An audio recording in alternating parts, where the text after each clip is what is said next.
আমাদের এখন হচ্ছে সেগমেন্ট 6, ঠিক আছে।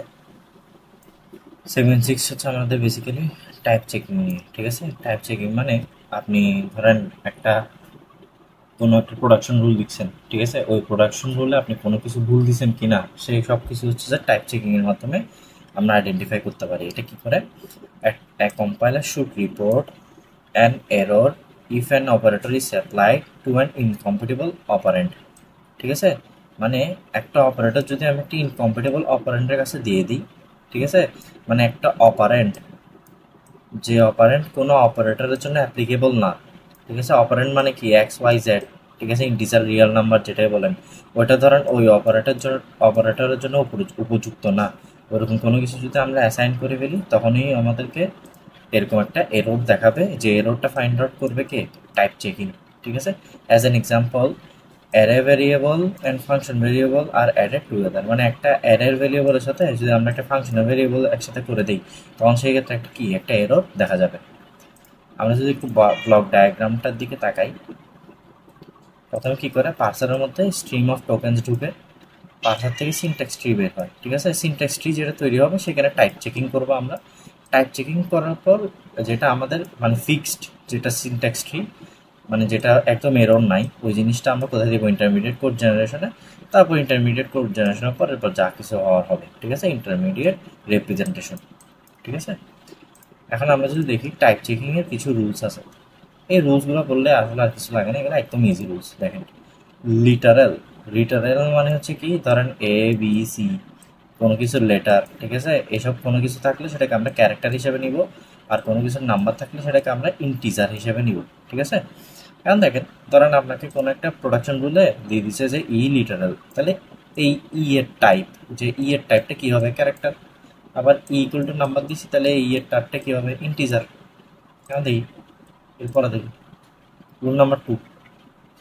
রুল নাম্বার 2তে কি, দেখেন, ই আইডি, আইডি মানে হচ্ছে যে আইডেন্টিফায়ার। দেখেন এই আইডি, এখান থেকে এখানে অ্যাড করি, এই আইডি মানে হচ্ছে আইডেন্টিফায়ার। আইডেন্টিফায়ার মানে হচ্ছে যে ভ্যারিয়েবল এক্স ওয়াই জেড যেগুলো আমরা নিই আর কি, ঠিক আছে।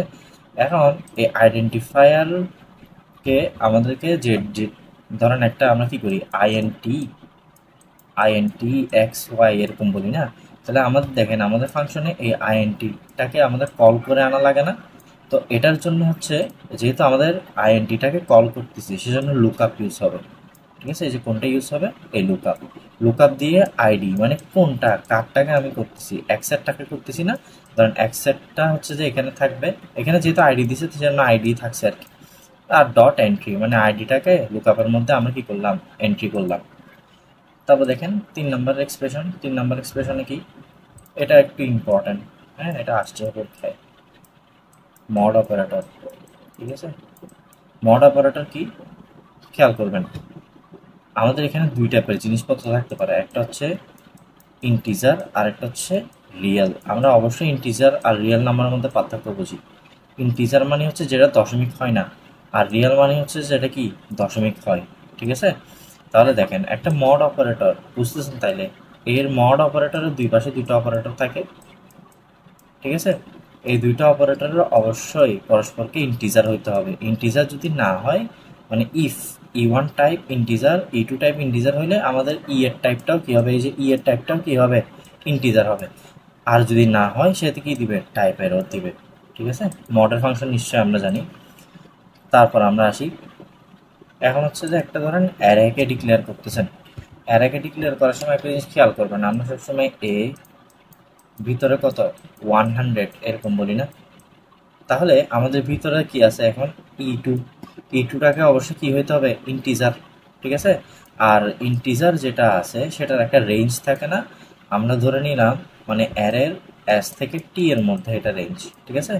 তাহলে একটা জিনিস খেয়াল করেন, তাহলে আমরা এখানে প্রথমে ই2 এর টাইপটাকে এখানে ইন্টিজার দিলাম, তারপর ই1 এর টাইপ হচ্ছে অ্যারে এস থেকে টি, ঠিক আছে। এটা যদি হয় তাহলে টি হচ্ছে যে আমরা রিড করতে পারবো, আর এলস এটা কি হবে, এরর দেখাবে, ঠিক আছে।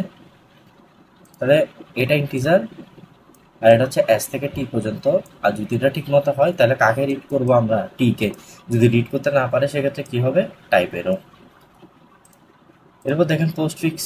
পোস্টফিক্স মানে কি, দেখেন পোস্টফিক্স মানে কি, আমার আগের যে অপারেটরটা থাকবে তাকে ইল্ড করবে মানে আলগাবে। এক কথা হচ্ছে যে এই যে এরকম, তো আগের অপারেটর যাকে আছে তাকে ইল্ড করতেছে বা আলগাচ্ছে, ঠিক আছে, পয়েন্টেড বাই দ্য অপারেন্ট। দেখেন তাহলে এখানে যদি আমরা একটু দেখি, এই যে এই জিনিসটা দেখেন, এই জিনিসটা কার আগে আছে, এই জিনিসটা আছে E1 এর আগে, তাহলে নিশ্চয় সে E1 কে কি করতেছে, এখানের মধ্যে ইল্ড করতেছে, ঠিক আছে।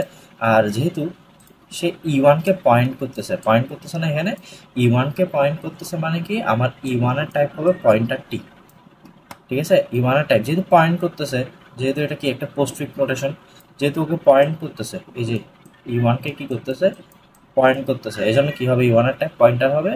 আর পয়েন্টার হলে দেন টি আমরা ভ্যালিড বলতে পারবো, এলস কি হবে, টাইপ এরর। তারপর যদি আমরা একটু আসি, এগুলা অনেক বেশি ইম্পর্টেন্ট। দেখেন এগুলা হচ্ছে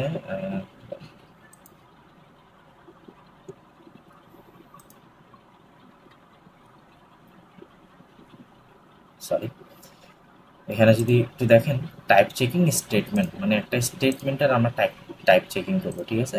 তাহলে স্টেটমেন্টের টাইপ চেকিং করলে কীরকম হবে, প্রথম রুলস হচ্ছে এটা এস আইডি, ঠিক আছে, ইকুয়াল টু ই। একটা জিনিস খেয়াল করেন, আমরা যখন প্রোডাকশন রুল দেখি, ধরেন এস ইকুয়াল টু ই, এখানে কি কোনো কিছুর কোনো ভ্যালু আছে, ধরেন ই এর কোনো ভ্যালু আছে বা এস এর কোনো মানে ভ্যালু আছে, অ্যাকচুয়ালি এগুলো কোনো ভ্যালু নাই। ভ্যালু নাই মানে হচ্ছে যে ভয়েড, ভ্যালু নাই মানে কি, ভয়েড।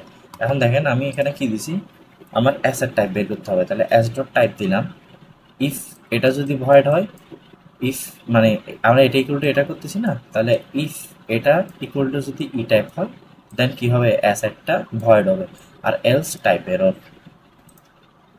তারপর যদি আমরা এরপরের রুলসটা দেখি, এটা ইম্পর্টেন্ট, এটা আসছে পরীক্ষায়, এই যে রুল নাম্বার 2টা আর রুল নাম্বার 3টা, এই দুটোই ইম্পর্টেন্ট। দেখেন এখানে অ্যাজ এ টাইপ বের করবো, অ্যাজ এ টাইপ বের করলে মনে রাখবেন ইফ আর ওয়াইল এই দুটো জিনিস হচ্ছে বুলিয়ান, ঠিক আছে। এখানে যদি আমরা বলি মানে if E dot type equal to কি হয়, বুলিয়ান হয়, দেন এস ডট টাইপ আমরা ভ্যালিড মানে এস ডট টাইপের মধ্যে আমরা যাইতে পারবো। মানে ই যদি ভ্যালিড হয় তাহলে তো আমরা এসে যেতে পারবো না, তাহলে ই ভ্যালিড হওয়া মানে বোঝাচ্ছে যে ই যদি বুলিয়ান হয় তাহলে সে কি করবে, S1 এর মধ্যে যাইতে পারবে, এলস টাইপ এরর। আর ওয়াইল হচ্ছে যে একদম সেম, ওয়াইল হচ্ছে সেম আমরা ইফের মধ্যে যা করছি তা। দেখেন ওয়াইলের মধ্যে দেখেন আমরা এই যে আবার এস ডট টাইপ, যদি E1 এর টাইপ বুলিয়ান হয়, এই যে E1 এর টাইপ যদি এটা ভ্যালিড হয় তাহলে তো সে এসে যাবে, তাহলে E1 এর টাইপ যদি ই এর টাইপ যদি বুলিয়ান হয় তাহলে কোথায় যাবে, S1 ডট টাইপে যাবে, ঠিক আছে। এলস কি হবে, এলস টাইপ এরর। তারপর যদি আমরা একটা দেখি, দেখেন এখানে এস এর ভ্যালু S1, আবার এস এর থেকে S2 কে পয়েন্ট করতেছে না, তাহলে S1 ডট এটা যদি ভয়েড হয়, আর S2 ডট টাইপ যদি ভয়েড হয়, তাহলে পুরোটাই কি হবে, একটা মানে এস এর টাইপটাও কি হবে, একটা ভয়েড, এলস কি হবে, টাইপ এরর, ঠিক আছে। এরপরে যদি আমরা একটু দেখি, এটা একটু লেস ইম্পর্টেন্ট, পরীক্ষা বেশি আসে না, এটা হচ্ছে টাইপ চেকিং ফাংশন, একটা ফাংশনের টাইপ চেকিং করবো আমরা, ঠিক আছে। তাহলে যদি এখানে একটু দেখেন, এখানে ই আমরা কি করতেছি, ই এর টাইপ বের করতেছি না, তাহলে ই ডট টাইপ দিলাম, ঠিক আছে। এখানে খেয়াল করবেন, এটা এস থেকে শুরু হয় আর এটা এস টু টি পর্যন্ত যায়, তাহলে E dot type equal to কত, এস, ঠিক আছে। আর E1 যেটা আছে সেটা কি হবে, এস থেকে টি পর্যন্ত যদি হয় দেন টি ভ্যালিড বলতে পারবো, আর এলস টাইপ এরর, ঠিক আছে, টাইপিং এরর হয়ে গেছে। এরপরে যদি আমরা একটু দেখি, এটা হচ্ছে একটু ইম্পর্টেন্ট, ঠিক আছে, একটু না বেশি বেশি ইম্পর্টেন্ট, পরীক্ষা আসার মতো জিনিস। দেখেন production rule equal to number, ঠিক আছে। খেয়াল করবেন একটা জিনিস, এখানে আমরা দুইটা জিনিস নিয়ে কাজ করতেছি, পরীক্ষা বলে দেওয়া থাকতে পারে যে আমরা ইন্টিজার দুই টাইপের নাম্বার নিয়ে কাজ করতেছি, এখানে ইন্টিজার আর রিয়েল নিয়ে কাজ করতেছি, ঠিক আছে। আর নাম্বার সবসময় কি থাকে, ইন্টিজার থাকে। এখন একটা জিনিস খেয়াল করেন, নাম্বার তো ইন্টিজার থাকে, আমার কোনো সমস্যা নাই, এই যে নাম্বারটা তো ইন্টিজার থাকে, কোনো সমস্যা নাই, তাহলে ই ডট টাইপ সমান নাম্বার ইন্টিজার দিলাম। এখন দেখেন নাম্বার দশমিক নাম্বার, এটা কিন্তু ইন্টু না, ঠিক আছে, এটা হচ্ছে দশমিক, মানে আমরা ধরেন 7.7 বলি, 1.1 বলি, এই যে সংখ্যাগুলোর মধ্যে এই যে পয়েন্ট আছে, এর পয়েন্ট মানে এই দশমিকটাকে মিন করতেছে, বুঝে গেছে? তাহলে দেখেন যখনই এখানের মধ্যে পয়েন্ট চলে আসছে তখন কি সে আর ইন্টিজার থাকবে, সে কি হয়ে যাবে রিয়াল। এজন্য এটার টাইপ কি হয়ে গেছে রিয়াল।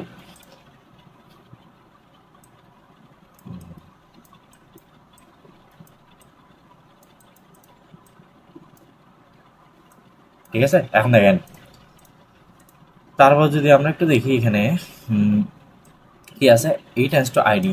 তাহলে দেখেন আইডি মানে আইডেন্টিফায়ার, আইডেন্টিফায়ার পাইলে কি করতে হবে, লুক আপ করতে হবে। কোথায় লুক আপ করবে, আইডেন্টিফায়ারে। এই যে লুক আপ আইডেন্টিফায়ার, তারপর কি করলাম এন্ট্রি করলাম। তারপর দেখেন, তারপরে এই যে ই1 ই1 ওপি ই2। এখন ওপি মানে কি, ওপি মানে হচ্ছে অপারেটর। অপারেটর মানে প্লাস মাইনাস গুণ, তারপর কি হতে পারে ভাগ, এগুলো হচ্ছে কি অপারেটর। এখন একটা জিনিস খেয়াল করেন, অপারেটরের এখানে ধরেন আমি যদি ওকে ইন্টিজার দেই আর ওকে যদি ইন্টিজার দেই, তাহলে প্লাস মাইনাস গুণ ভাগ যাই করি না কেন, আমার এখানের মধ্যে একটা ইন্টিজার আসার চান্স আছে না? ঠিক আছে। তারপর যদি বাই এনি চান্স ও হয় রিয়েল আর ও যদি ইন্টিজার হয়, তাইলে এটা কি হবে, এটা রিয়েল হয়ে যাবে না? দেখেন, মানে ধরেন আমি 7.7 যোগ 1 করলাম, ঠিক আছে, তাহলে কি হবে, এটা একটা রিয়েল নাম্বার হয়ে যাবে না? তাহলে দেখেন এই যে এটাই লিখলাম যে এটা ইন্টিজার আর এটা রিয়েল হইলে এটা কি হয়ে যাবে রিয়েল। সরি, এটা মুছে গেছে, এই যে রিয়েল। ঠিক সেম ভাবে ই1 যদি রিয়েল হয় মানে দশমিকের নাম্বার হয়, আর ই2 যদি ইন্টিজার হয়, ঠিক আছে, তাহলে এটা কি হবে, তাহলে এটা একটা রিয়েল নাম্বার হচ্ছে, কারণ আপনি একটা দশমিক দিয়ে একটা পূর্ণ সংখ্যাকে যোগ করলে তো একটা রিয়েল নাম্বারই আসবে। তারপর ধরেন ই1 যদি রিয়েল হয়, এখানে এল হবে একটা, ই1 যদি রিয়েল আর ই2 যদি রিয়েল হয়, দুইটা যদি রিয়েল, ধরেন 1.1 সাথে 2.1 যোগ করতেছি, তাহলে এই তিনটা যোগ করলে এটাও একটা কি রিয়েল নাম্বার আসবে না? তাহলে এটাও কি আসবে রিয়েল। যদি না আসে সেক্ষেত্রে কি হবে, যদি এগুলো কোনো কিছু আমরা ঠিক মতো ডিফাইন করতে না পারি, তাহলে আমাদের কি দেখা দিবে টাইপ এরর। বেসিক্যালি এগুলোই হচ্ছে যে আমাদের টাইপ এরর। যদি আপনাদের কোনো কিছুতে সমস্যা থাকে আমাকে কমেন্টে জানাবেন, অথবা আমার কমিউনিটি ফিডব্যাকেও অথবা কিউএনএ সেকশনে প্রশ্নটা রাখতে পারেন। ধন্যবাদ।